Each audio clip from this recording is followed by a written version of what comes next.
Hello there, kids. Name's Elias Thompson.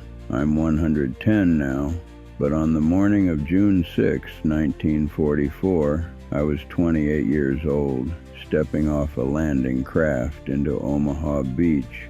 The water was red with blood.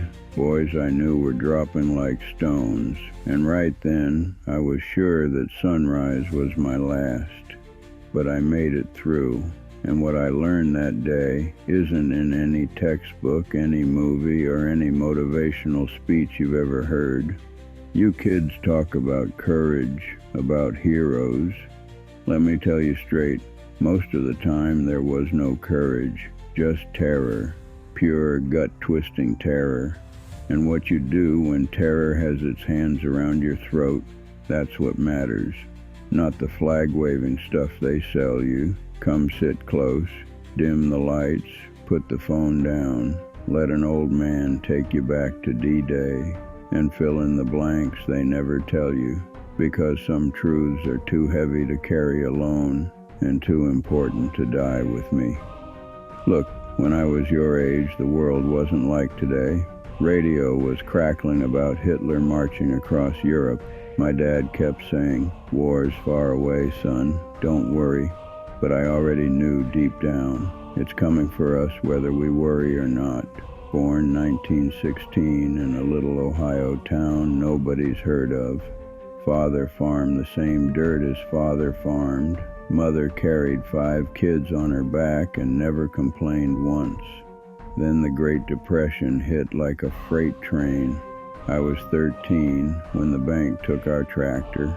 Worked odd jobs from dawn to dusk just to put bread on the table. Those years taught me one hard lesson. Life doesn't owe you a damn thing. You either stand up in the mud or get buried in it. 1941, Pearl Harbor. I heard it on the old Zenith radio with my family crowded around. The announcer's voice cracked. My mother's hand went to her mouth. The shock, the rage. It felt like the whole country took a breath at once. Next day I walked into the recruitment office. Why? Because the system calls you, and if you don't answer, you're nothing anyway. Running wasn't an option, not back then, not for most of us. Training camps were rough. Camp Atterbury first, mud up to your knees, sergeants screaming in your face. Then California for advanced infantry. Learn to march till your feet bled, shoot till your shoulder bruised, crawl through barbed wire while live rounds snapped overhead. Boys turned into soldiers overnight, made real friends. Jimmy from New York, always cracking jokes even when we were soaked and freezing. Tom from Texas, quiet but solid as rock. We shared letters from home, talked about girls back home, dreamed about what we'd do after. That's what kept us sane, knowing there was something waiting on the other side. 1943, we shipped to England, waiting for the big one. Practiced beach landings in freezing water till our teeth chattered. Officers gave speeches. We're freeing Europe from tyranny. Nice words on paper.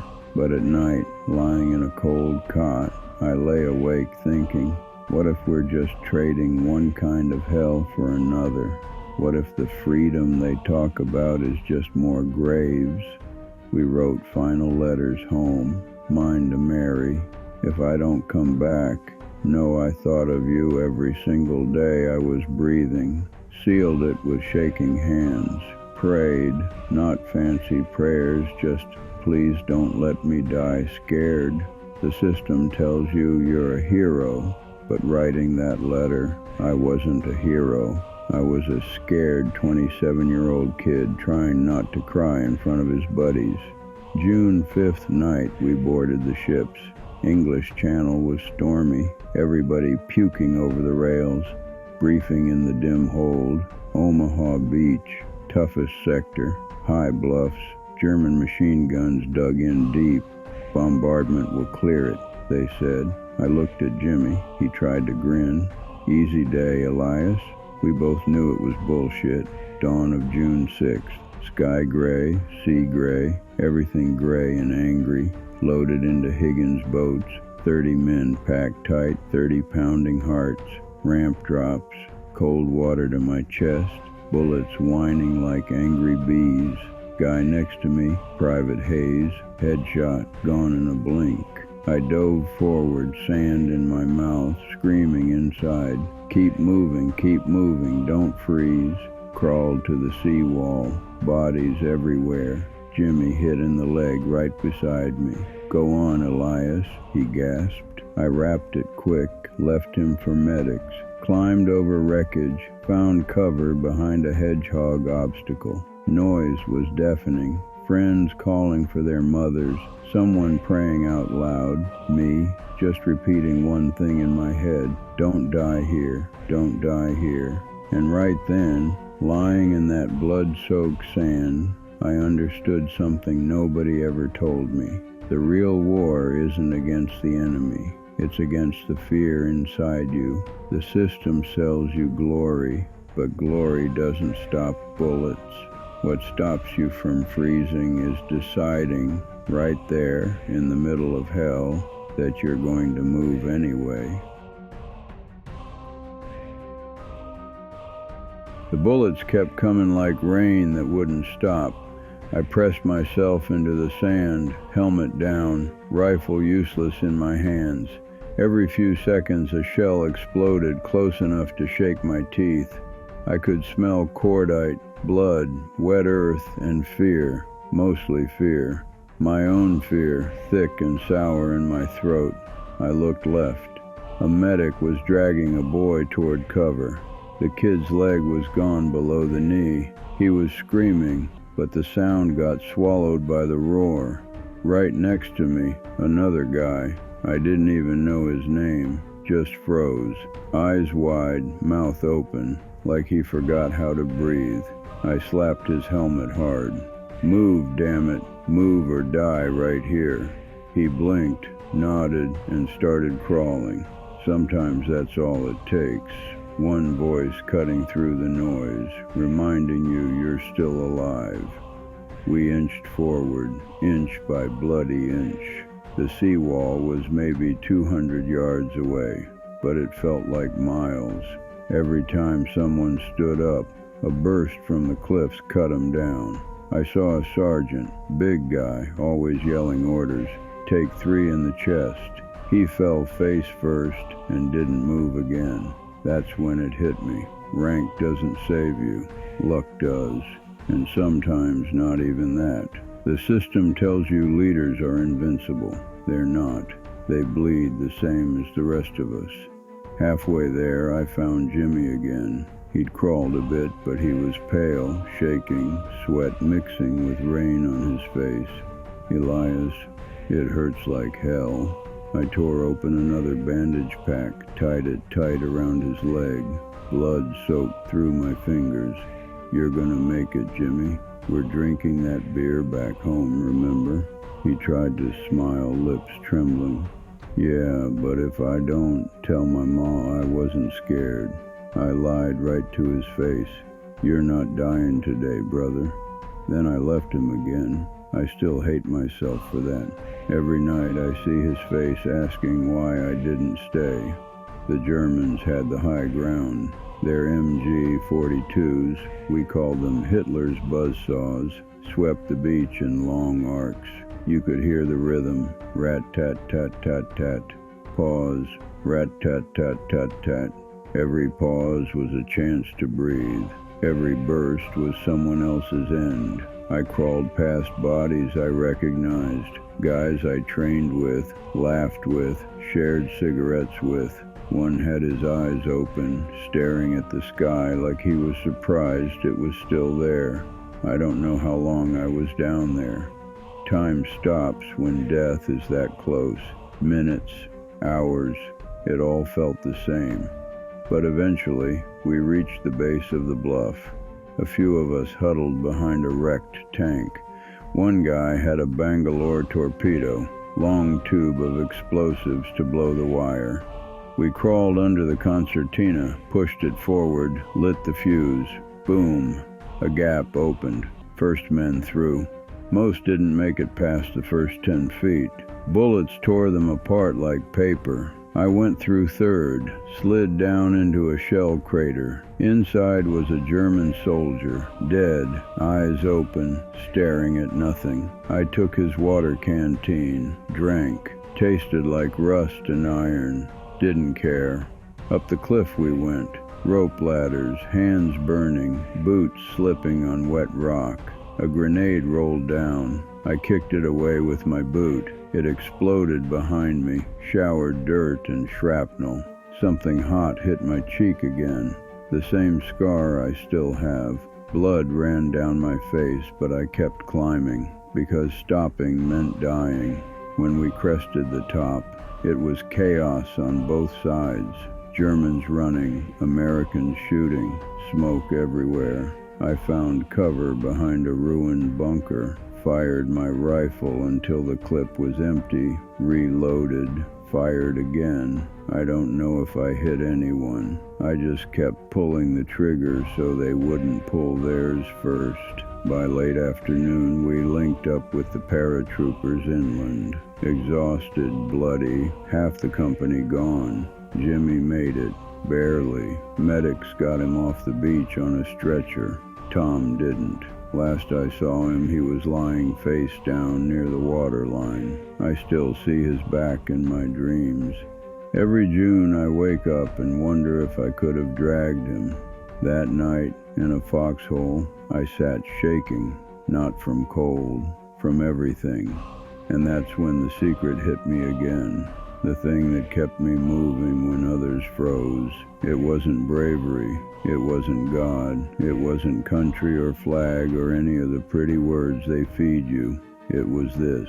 I decided I wasn't going to let fear win. Not today. Not ever. Fear is always there, kids. It sits in your chest like an old dog that won't move, but you don't have to fight it. You just have to look it in the eye and say, not now, not me. And then you take one step, then another. That's the only real power any of us has. The beach was quiet now, or as quiet as it could be after hell broke loose. Smoke still hung in the air, the smell of burning fuel and flesh everywhere. Medics were running, shouting for morphine, plasma, bandages. I sat against a crater wall, rifle across my lap, hands shaking so bad I couldn't light a cigarette. Blood on my cheek had dried into a crust. That shrapnel grazed from the cliff. Hurt like fire, but it kept me awake, alive. We'd taken the high ground. That's what the officers called it. Victory. But victory looked like dead boys, broken guns, and silence where laughter used to be.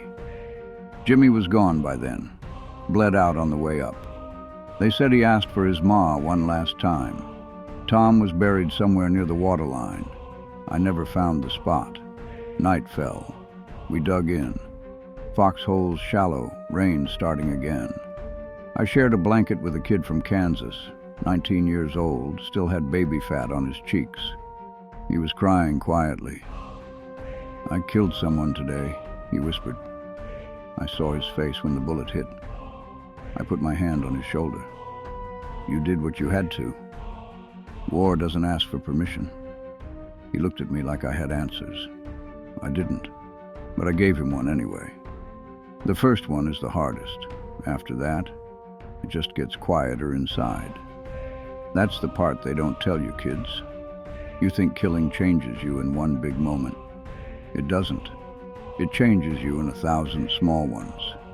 Each time you pull the trigger, and nothing happens inside anymore. You wake up one day and realize the part of you that felt things is gone, and you don't even miss it. Next morning we pushed inland.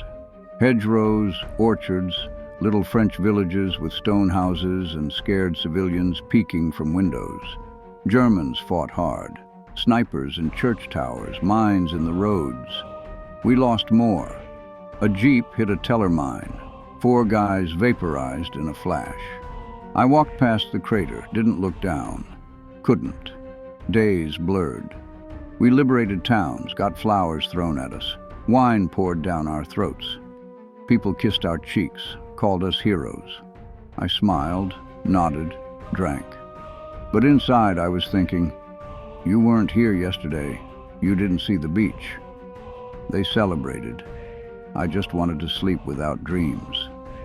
Weeks later, near St. Lo, we got hit hard. Artillery barrage for hours. I was in a ruined farmhouse, wall half gone, rain leaking through the roof. A shell landed close. Shrapnel tore through the door. Piece hit my leg, not deep, but enough to bleed. I tied it off, kept going. That's when I found the secret again. Lying there, leg throbbing, I realized survival isn't about being the strongest or the bravest. It's about refusing to quit when every part of you wants to. Not because you're a hero, because quitting would mean letting the bastards win. And I wasn't ready to give them that satisfaction. So here's the real secret I carried off that beach and through every day after. Fear never leaves. It sits in your chest like an old dog that won't move. But you don't have to fight it. You just have to walk past it every morning, one foot in front of the other. That's it. That's the only power you really have. Because life isn't fair, kids. The system will lie to you. Tell you work hard, be good, and everything will be okay. Sometimes it is, sometimes it isn't. Sometimes you lose everyone you love, and you still have to get up. That's when you decide, not today, not me. And you keep walking. I came home in 1945. Mary waited. We married that summer, had 3 kids, built a quiet life in Ohio. I worked the factory, coached Little League, told bedtime stories. But every June 6th, I wake before dawn. Sit in the dark. Remember the red water, the boys who didn't come back, the scar on my cheek that still itches when it rains. Kids, if you're listening tonight, maybe feeling lost, scared, or just tired of the noise, hear this from an old man who's seen too much. You're stronger than the fear tells you. Not because you're fearless, because you're too damn stubborn to stop. Life will throw storms at you. The system will promise easy wins, but you keep walking, one step at a time. That's the only real power any of us has. That's all I've got left to give you. Thank you for sitting with me, for letting an old soldier talk. It means more than you know. If any of this reached you, if you felt something move inside, hit that subscribe button, not for likes or numbers, for yourself. So next time I open another door to the past, you'll be right here listening with me. Good night, kids. Sleep well. And remember, keep walking, one foot in front of the other. That's how we win.